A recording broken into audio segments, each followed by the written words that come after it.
bienvenue à cette liturgie de la parole du 17 mars 2021. Durant cette 4e semaine de Carême, ce mercredi nous présente deux textes. Un, celui d'Isaïe qui rappelle au prophète comment Dieu ne l'oubliera jamais. Et l'évangile de Saint Jean où Jésus parle de sa complicité avec le Père. Et qui accueille Jésus, reçoit aussi le même jugement que Dieu, c'est-à-dire qu'il entre dans la vie en accueillant le Seigneur. Ces deux textes vous seront médités aussi, vous les méditerez avec Chantal Fournier et Jean-François Bilodeau qui vous présentent cette liturgie de la parole. Alors, je vous souhaite une belle rencontre, un temps de recueillement et de méditation ou encore se laisser interpeller par cette parole du Christ qui nous rappelle son union avec le Père, mais qui nous invite aussi à nous laisser toucher par cette vie qu'il offre, cette communion qu'il nous ouvre, Jésus, avec le Père aussi. Quand nous l'accueillons, c'est le Père que nous recevons. Bonne méditation, bon temps de rencontre avec Jean-François et Chantal. À bientôt. Bonsoir, je me nomme Jean-François Bilodeau. Et moi, c'est Chantal Fournier. Et nous allons vivre ensemble une célébration de la parole qui portera sur la Saint-Patrick. On est le 17 mars, donc c'est un évêque qui était évêque en le 5e siècle après Jésus, qui a évangélisé l'Irlande au complet.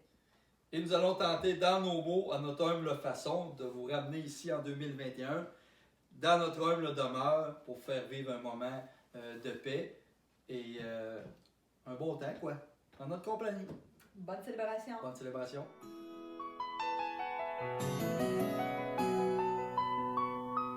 Vêtu de blanc, entouré d'anges, ouvrant un voile, cortège étrange de millions d'âmes, millions d'étoiles, des êtres heureux de leur voyage,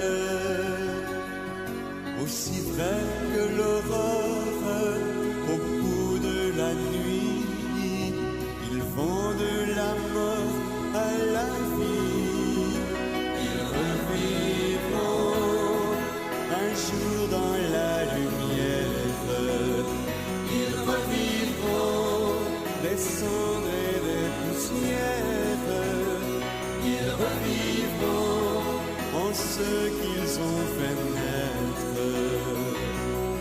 Je sais, ils revivront. Une cité radieuse et belle, comme une jeune épouse,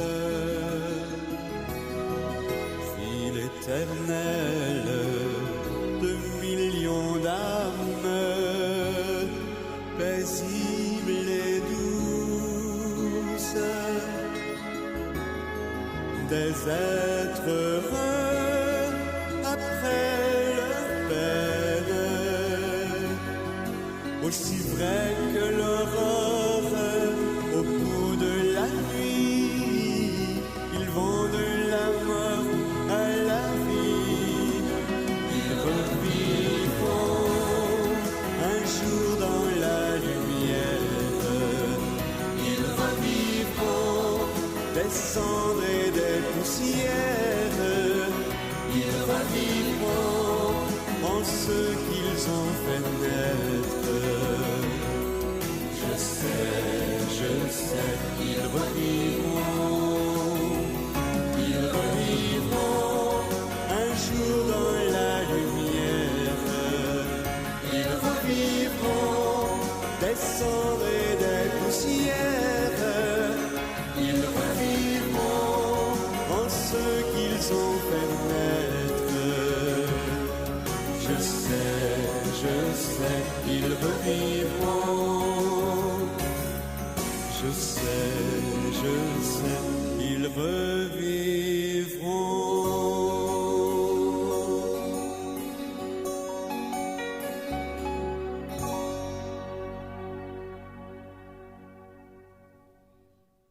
afin d'entrer en célébration, on vous invite tous ensemble à faire un signe qui nous rassemble.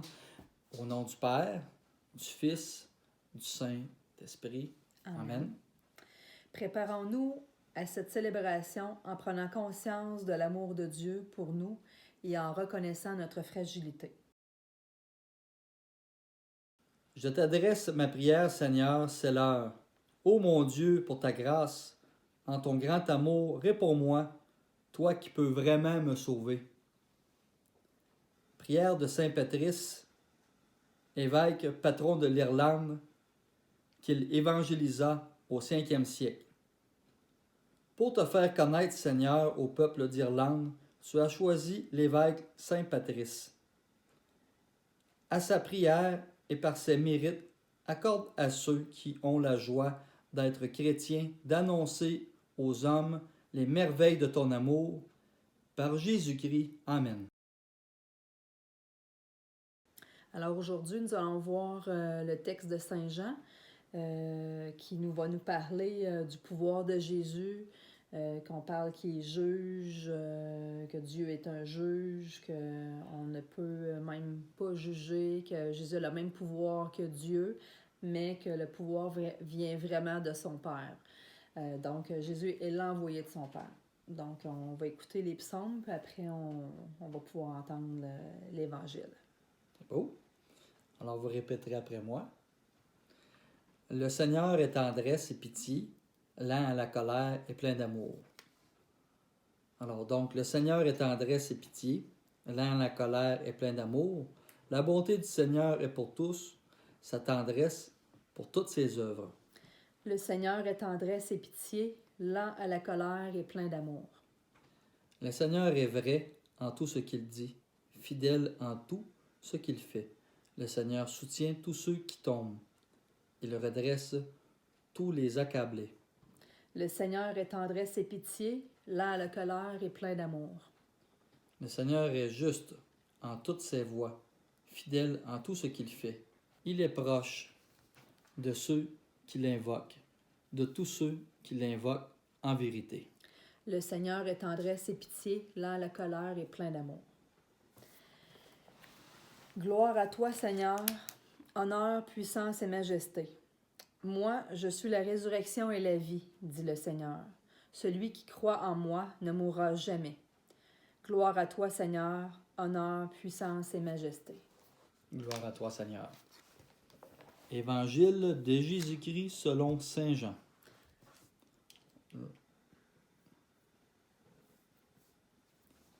En ce temps-là, après avoir guéri le paralysé un jour de sabbat, Jésus déclara aux Juifs, « Mon Père est toujours à l'œuvre, et moi aussi, je suis à l'œuvre. » C'est pourquoi de plus en plus les Juifs cherchaient à le tuer, car non seulement il ne respectait pas la sabbat, mais encore il disait que Dieu était son propre Père.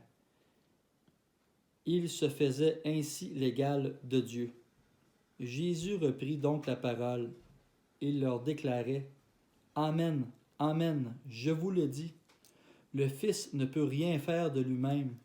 Il fait seulement ce qu'il voit faire par le Père. Ce que fait celui-ci, le Fils le fait pareillement, car le Père aime le Fils et lui montre tout ce qu'il fait. Il lui montrera des œuvres plus grandes encore, si bien que vous verrez dans l'étonnement. Vous serez dans l'étonnement. Comme le Père, en effet, relève les morts et les fait vivre, ainsi le Fils, lui aussi, fait vivre qui il veut, car le Père ne juge personne. Il a donné au Fils tout pouvoir pour juger, afin que tous honorent le Fils comme il honore le Père. Celui qui ne rend pas honneur au Fils ne rend pas non plus honneur au Père qui l'a envoyé. Amen, Amen, je vous le dis. Qui écoute ma parole et croit en celui qui m'a envoyé, obtient la vie éternelle, et il échappe au jugement, car déjà il passe de la mort à la vie. Amen, Amen, je vous le dis. L'heure vient, et c'est maintenant où les morts entendront la voix du Fils de Dieu. et ceux qui l'auront entendu vivront. Comme le Père en effet a la vie en lui-même, ainsi a-t-il donné au Fils d'avoir lui aussi la vie en lui-même.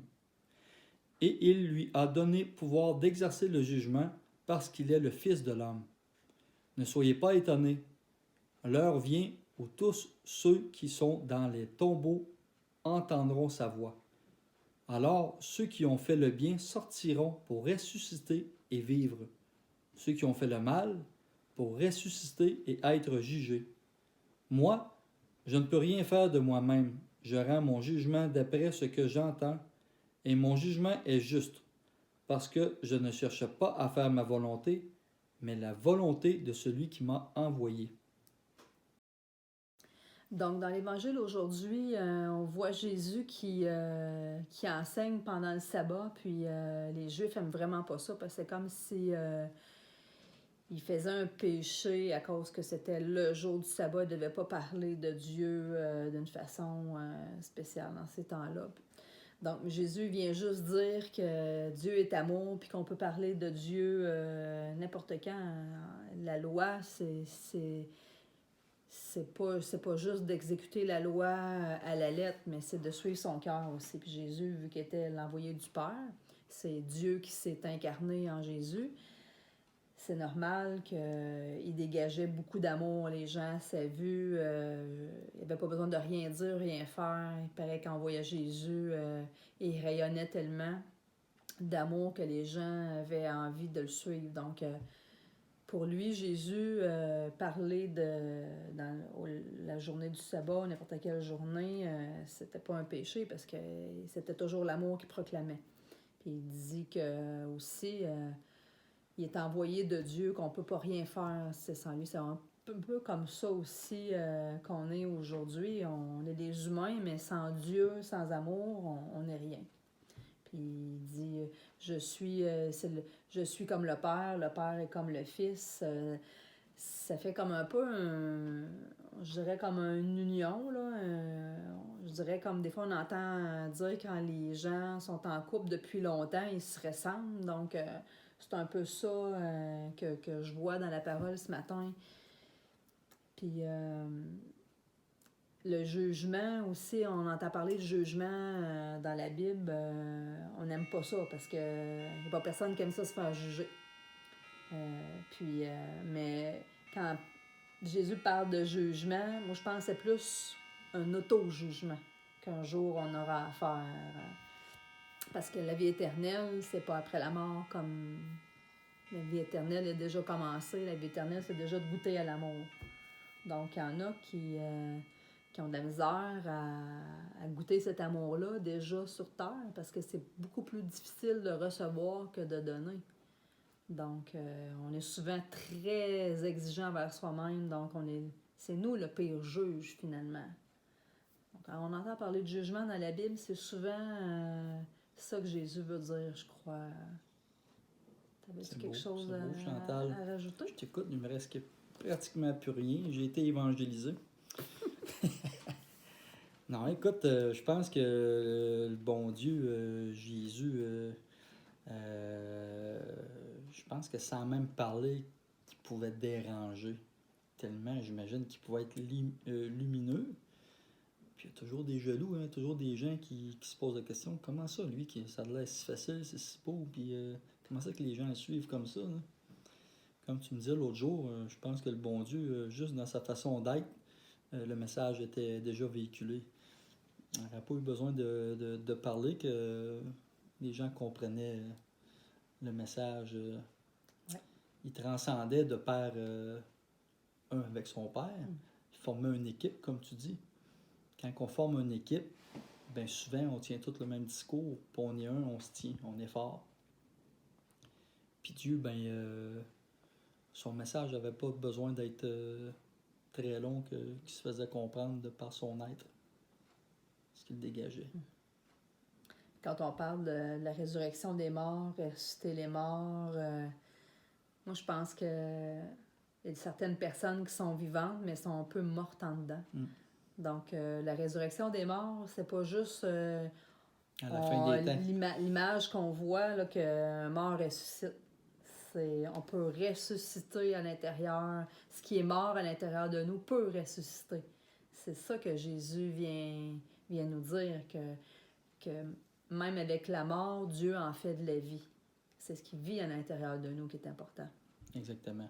Un deuxième souffle. Le vent dans les voiles, un nouveau souffle, les voiles dans la bonne direction, boum, on est reparti. Exactement.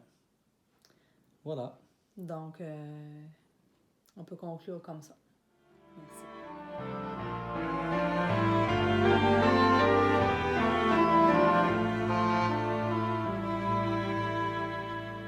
Comment laisses-tu mourir un fruit à peine mûri? Ne pouvais-tu parvenir avant que tombe sa vie? J'ai mal d'entendre ton cri, j'ai mal de te voir souffrir. C'était aussi mon ami, mes yeux ne sauraient mentir. Si tu crois, tu verras monter la vie. Si tu crois, tu verras tomber la mort. Tu verras refleurir l'arbre mort.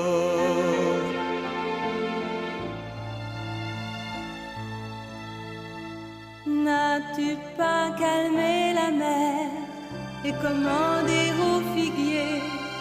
N'as-tu pas déjà ouvert les yeux de l'aveugle-né? Je ne suis que l'envoyé et ma force vient du Père. Si c'est là sa volonté, qu'il revienne à la lumière.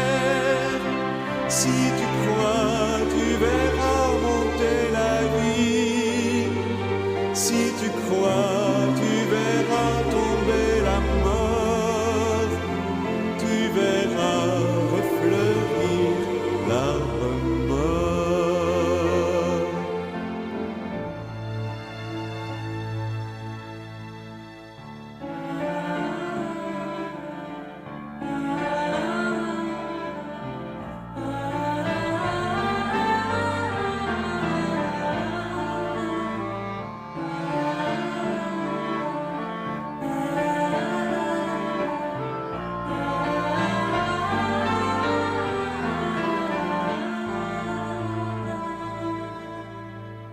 Si tu avais été là, mon frère ne serait pas mort. Mais je sais qu'un jour viendra où Dieu lui rendra son corps. Et moi, je te dis qu'il dort et qu'il entendra ma voix. Il se lèvera encore, il s'avancera vers moi. Si tu crois, tu verras monter la vie. Si tu crois, tu verras tomber la mort. Tu verras refleurir l'arbre mort.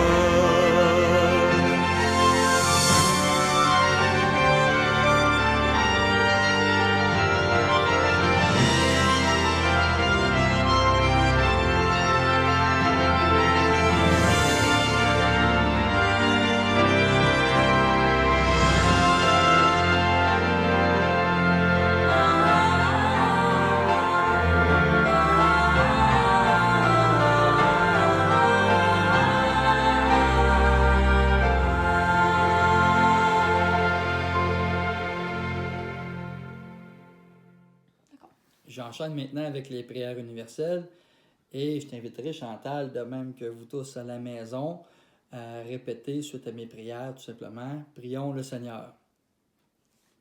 Pour tous ceux qui te cherchent dans la nuit, Prions le Seigneur. pour que les enfants des familles démunies trouvent sur leur chemin écoute et affection. Prions le Seigneur. Pour ceux qui détiennent le pouvoir, apprends, Seigneur, à faire avancer la paix et ne faire de tort à personne. Prions le Seigneur. En guise de prière de louange, tout simplement, je vais y aller comme je le ressens. Alors, merci Jésus Une louange, c'est un remerciement. Alors, je te remercie d'avoir mis mon papa Réal et ma maman Louisette, de m'avoir ouvert les yeux sur ta présence et m'avoir aidé à prier et de m'avoir présenté à toi. Et aujourd'hui, aide-moi à reconnaître sur mon chemin de tous les jours les gens qui te représentent, qui font appel à moi. Et tout comme toi, que je leur tende la main, que je leur donne le meilleur de moi-même et que, à ma façon, 24 heures, que je donne le meilleur de moi-même, tout comme tu l'as fait, de façon très humblement, mais certainement. Alors, merci mon Dieu. Merci. Alors, on enchaîne avec le Notre Père. Notre Père, qui es aux cieux, que ton nom soit sanctifié, que ton règne vienne, que ta volonté soit faite sur la terre comme au ciel. Donne-nous aujourd'hui notre pain de ce jour. Pardonne-nous nos offenses comme nous pardonnons aussi à ceux qui nous ont offensés. Et ne nous laisse pas entrer en tentation, mais délivre-nous du mal. Amen. Alors, pour terminer, j'aimerais peut-être qu'on réfléchisse à notre jugement sur nous-mêmes. Souvent, on est toujours très, très exigeant envers soi-même. Alors, je pense que Dieu, ce qu'il veut, c'est qu'on soit heureux. Donc, tu disais tantôt que dans le temps de Jésus, il y avait sûrement des jaloux quand ils voyaient arriver Jésus, parce que, tu sais, tous les gens collaient à lui, il dégageait tellement d'amour. Donc, il nous invite pour d'ici la fin du carême, une petite Pâques, à essayer de se donner un petit peu plus d'amour, se pardonner, être moins exigeant, et puis rayonner vraiment autour de nous pour que les gens aient le goût de croire juste à nous rencontrer. Pour que ça dérange de façon positive. Que Dieu nous bénisse. Au nom du Au nom Père, du Père, du Fils et du Saint-Esprit. Amen. Amen. Nous rendons grâce à Dieu. Allons dans la paix du Christ. Allons dans la paix du Christ. Bonne fin de semaine. Merci. Avec l'amour, on peut changer beaucoup de choses.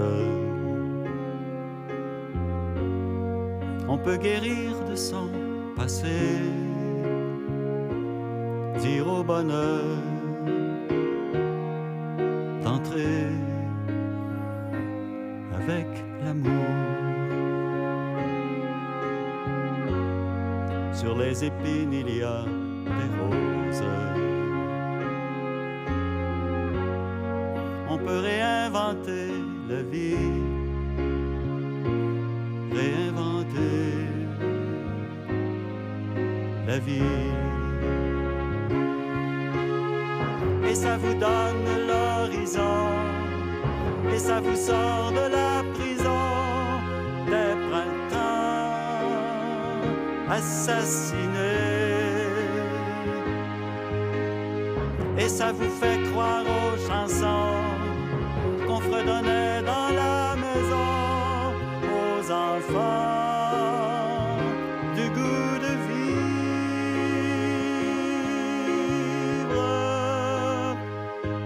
avec l'amour. On peut changer beaucoup de choses. On peut guérir de son passé, dire au bonheur d'entrer avec l'amour. Sur les épines, il y a des roses. On peut réinventer la vie, réinventer la vie. Et ça vous lance follement vers 5 milliards d'amis de gens qu'il nous reste à embrasser. ça vous envoie au grand chemin, avec du ciel au creux des mains, allumez le goût de vivre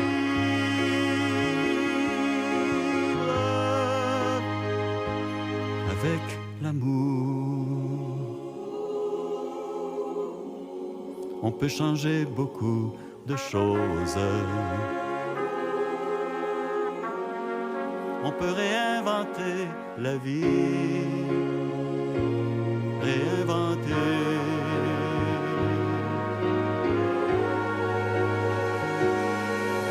La vie.